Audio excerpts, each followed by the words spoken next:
Hi, and welcome to my channel. My name is Erin. I'm a clinical aromatherapist here at Erin's Herbs. On this channel, I do weekly uploaded videos teaching you how to create your very own skincare products from the comfort of your own home. So whether or not you have never made skincare products or you have some experience, I hope that you will find this channel very informative. So let's get started creating.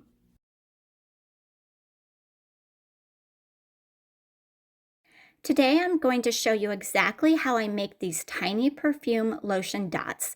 These dots melt into your skin, leaving the skin feeling silky soft, and they're scented with this beautiful botanical fragrance that I create. So let me go ahead and show you how I make these. To start out with, I'm going to go ahead and add some mango butter into my beaker. Now, this will not clog your pores. It is a lightweight, non-greasy emollient. It is packed full of vitamins A, C, and E that can help to strengthen the skin's barrier while also soothing and calming any irritation. It is suitable for all skin types, and it's very hydrating as well. To the mango butter, I'm going to add some meadow foam seed oil. Now, this ingredient is high in long chain fatty acids that can help to prolong the shelf life of the other ingredients being used in this formula, while also really being great for moisturizing the skin and helping to balance sebum production. This is something that is non-greasy and it will absorb quickly into the skin, making the skin look and feel healthier. Another great carrier oil that I'm using today is called jojoba oil. This will help to balance oil production. It is very hydrating, and it's going to be great for soothing inflammation such as eczema or sunburns. It is one of those oils that is great for all skin types, and it will not clog the pores. If you're wanting to know how much of each ingredient I am using today in this video, or if you're wanting to know what substitutions you can make, continue watching because later on in this video, I will share both of these things with you. Next, I'm adding some beeswax. This acts as the structural backbone of the lotion dots and helps them to stay solid at room temperature. Now, for the skin, it's going to provide much needed moisture as well as helping to retain that moisture. It will create a barrier on the skin that will keep any pollution or cold weather or wind from affecting the skin, but it will also allow the skin to breathe. It will provide soothing relief for the skin, and it is going to be something that will not clog the pores. Once I have added the beeswax, what I'm going to do is I'm going to go ahead and cover the top of this beaker with tin foil, and I'll be placing this in my double boiler on the stove and allowing this to gently simmer until all those ingredients are melted down. While those ingredients are melting on the stove next to me, I'm going to go ahead and in a separate beaker, I'm going to weigh out some vitamin E. This is something that will shield the skin from any free radical damage. It's also going to strengthen the natural moisture barrier as it helps to accelerate cellular repair and growth. It is going to also add some much needed hydration to the formula, as well as prolonging the shelf life of the other ingredients being used. To the vitamin E, I'm now going to create my fragrance blend for the lotion dots, starting with benzoin. Now, this is a natural resin.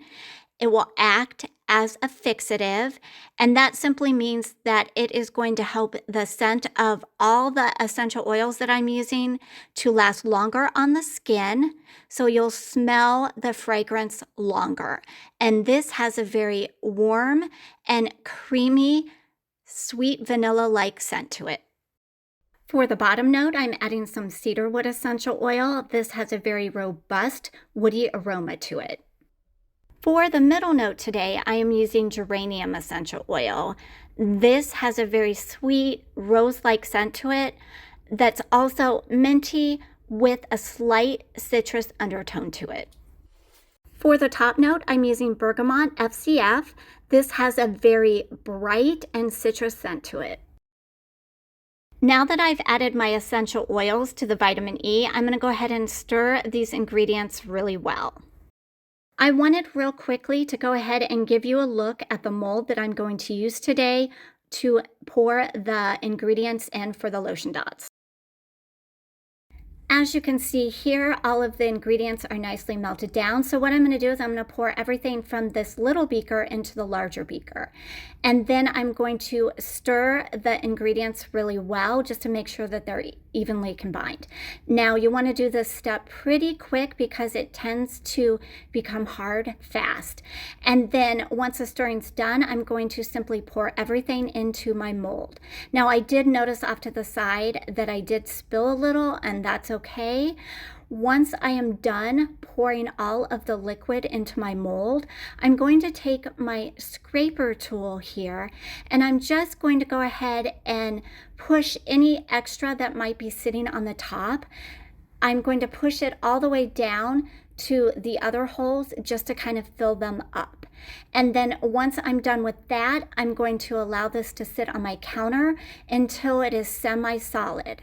Once it is semi-solid, I'm going to place this in my freezer for about 15 to 20 minutes. This is what the lotion dots look like now. After 20 minutes in the freezer, they're nice and firm. So what I'm going to do is I'm going to go ahead and stretch my mold just to kind of make it easier for these dots to come out of the mold. And then here is what they look like. They're so cute. They're nice and tiny, but the perfect shape. I'm just going to go ahead and simply empty all of these cavities of the mold and then place it in my tin container here. Now this tin container is perfect for housing these lotion dots. I find it very convenient. And so I'm just going to go ahead and do this really quickly, and then I'll show you what it looks like once I'm done.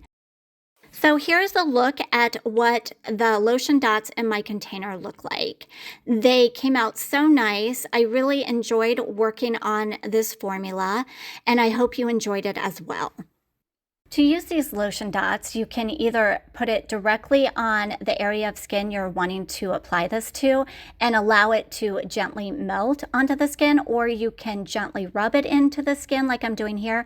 Another way that I like to do it is I like to put it in the palm of my hand and just kind of warm it up with my hand and then just rub my hands together and then just apply it to whatever body part I wish to apply it to. So you can do either of those options. And then once it is rubbed into the skin, you'll notice that it absorbs very quickly. It does not leave a greasy residue like I'm showing you here. And I just love it. I love how it turned out. As I mentioned earlier in the video, here is the complete formula weighed in grams for these perfumed lotion dots. So here are the substitutions I would recommend for use in this formula. Instead of mango butter, use kokum butter. In place of meadow foam oil, use marula oil. For jojoba oil, squalene oil is a good choice. And then candelilla wax can be used in place of beeswax. And then use any essential oils that you would like in this particular formula. Just make sure that you're keeping within the dermal limit. So thanks for watching, and if you'd like to see more DIY formulas, don't forget to like and subscribe.